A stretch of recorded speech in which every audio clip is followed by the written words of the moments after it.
Welcome to USCIRF Spotlight, a new series by the United States Commission on International Religious Freedom, where we discuss major topics and issues in the news and explore how those issues are impacting religious freedom around the globe.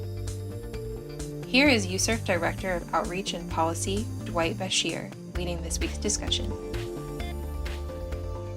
Welcome to USCIRF Spotlight. Today we're going to discuss recent developments in Pakistan, particularly those impacting vulnerable religious minority communities. Since 2002, USCIRF has recommended that the State Department designate Pakistan as a country of particular concern due to its systematic, ongoing, and egregious violations of religious freedom. The State Department eventually designated Pakistan as CPC in 2018, but hasn't taken any punitive action as a consequence of that designation. Now, one of the primary reasons Pakistan is on this list has been the continued enforcement of blasphemy and anti-Ahmadiyya laws, where we've seen a spike in recent months. Pakistan's blasphemy law, among the world's worst, carries a death sentence with some 80 known cases of individuals imprisoned on blasphemy charges, and half of them facing a death sentence or life in prison. USCIRF recently issued a statement about an uptick in blasphemy cases against Shia Muslims in particular, which in some cases has led to mob violence. There's also been a number of targeted killings of Ahmadis over the past few months. We're fortunate today to have USCIRF's Senior Policy Analyst and South Asia Specialist, Niala Mohammad, to go deeper on these issues. Welcome, Niala. Thank you, Dwight. Tell us, why are religious minorities particularly vulnerable to blasphemy laws and violence in Pakistan? And what do you think is behind the recent uptick? Well, firstly, it's important to understand that Pakistan's identity largely revolves around religion. Although the country was not initially conceived by its founding fathers as an Islamic state or a state based on Islamic law, Pakistan was founded as a homeland for British Indian Muslims in 1947. So the Constitution of 1956 then later declared Pakistan to be an Islamic republic and Islam to be the state religion. But the Constitution did guarantee freedom of religion and rights to the country's minorities. Now, Pakistan is majority Sunni, and it follows the Hanafi school of thought. However, it is home to various different religious ethnic groups and sects like the Shia, Ahmadi, Christians, Hindus, and Sikhs that often fall victim to discrimination and violence due to growing hardline Islamic extremism. There's a growing intolerance in Pakistan for religious minorities due to hardline extremist elements. The influx of puritanical sects of Islam, like Deobandis, Salafists, and Barelvis, are active and influential in the region, and they perpetuate sectarian violence and incite hate speech via digital platforms or their sermons. That basically creates an environment that is really very volatile for religious minorities. Pakistan has religiously discriminatory legislation as well, such as blasphemy laws, like you mentioned, and anti-Ahmadiyya laws that contribute to ongoing human rights abuses when enforced, and even when not enforced, they foster this environment of intolerance for religious minorities that often leads to violence and bloodshed that we've unfortunately witnessed a lot of over the past couple months. Now, both Muslims and non-Muslims alike suffer, as you said, from Pakistan's discriminatory laws and societal violence. Can you tell us which of these religious communities would you consider among the most persecuted and vulnerable in the country today? Ahmadis are probably the most persecuted religious minority in Pakistan. In 1974, a constitutional amendment was introduced declaring Ahmadis as non-Muslim.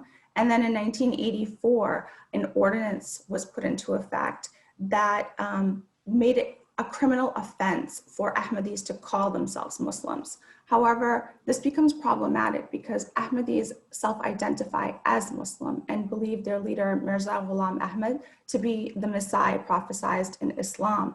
The belief is considered by many mainstream Muslims as blasphemous and a violation of the Pakistani Constitution, which defines Muslims to be a person who believes in the finality of the Prophet. So Ahmadi Muslims are forced to sign a declaration swearing that they are non-Muslim in order to obtain basic civil rights or citizen rights. In order to have the right to vote, obtain a passport, have a national identity card, they have to declare themselves as Ahmadi.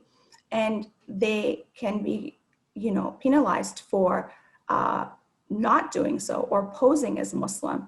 So declaring their faith publicly, making citations from the Quran or the Hadith, using the Kalma or the Muslim creed in their homes or in amulets, propagating their faith, printing or obtaining any material related to their faith, building mosques or even calling their places of worship mosques, making the call to prayer, adhan, virtually anything that is a public act of worship or devotion or viewed as, propagation by an Ahmadi Muslim can be treated as a criminal offense, punishable by a fine, imprisonment, or death.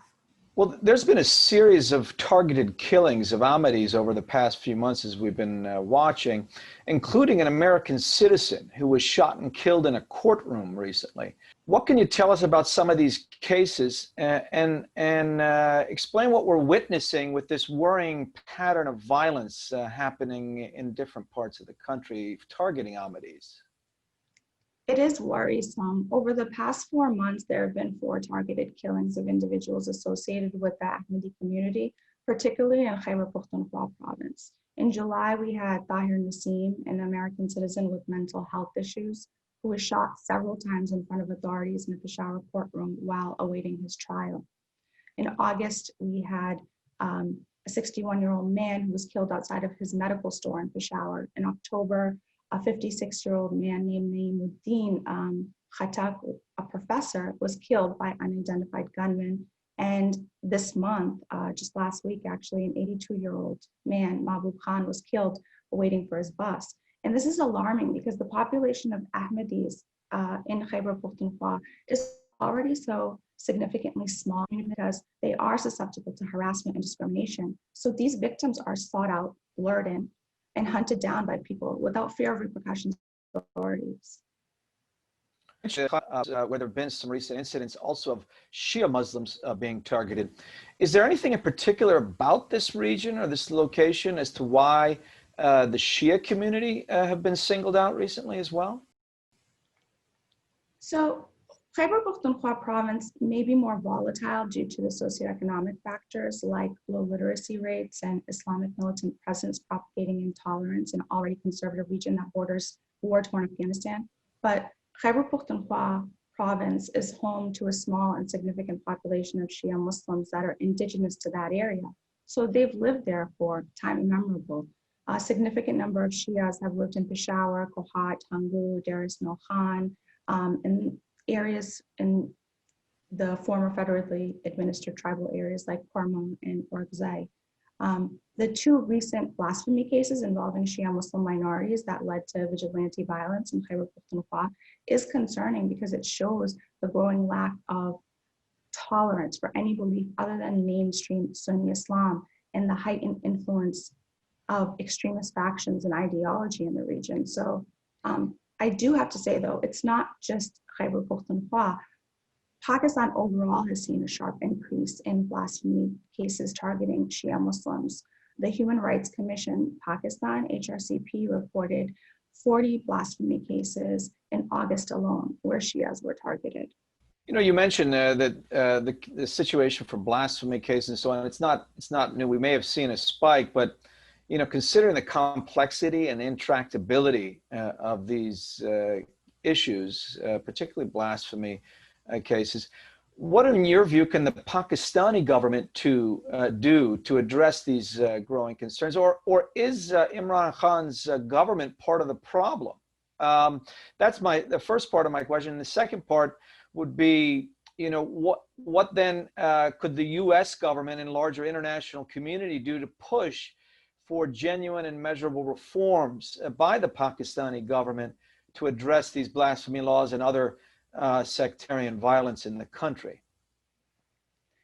Well, the Pakistani government has failed to protect members of religious minority groups and enabled systematic discrimination of not only Ahmadis, but Shias and Hindus, Sikhs, Christians, and non-believers. There are several instances where Prime Minister Imran Khan has retracted his support for religious minorities due to hardline pressure. He's removed individuals from office due to their faith. A prime example is Atif Mia. He removed him from the Economic Advisory Council. He's withdrawn support of funds from the Hindu community when they were supposed to build a Hindu temple in Islamabad. He's allowed ministers in his cabinet to openly make remarks that perpetuate hate. There is extremist rhetoric put forth by organizations, individuals, be it government officials, politicians, or clerics, that often proceed on attacks on religious minorities. The government of Pakistan really needs to curb hardline extremist organizations and individuals from promoting sectarian violence and exacerbating existing prejudices and inducing fear amongst religious minorities. As for your second question, the United States and the international community need to pressure the Pakistani government to repeal blasphemy laws and anti-Ahmadi laws. And until repeal is accomplished, they need to enact reforms to make blasphemy a bailable offense, require evidence by accusers, ensure proper investigation is done by police officials, allow authorities to dismiss unfounded accusations, and basically criminalize people making false accusations. Currently, those that are charged with blasphemy are taken into police custody without a chance of bail. They're convicted.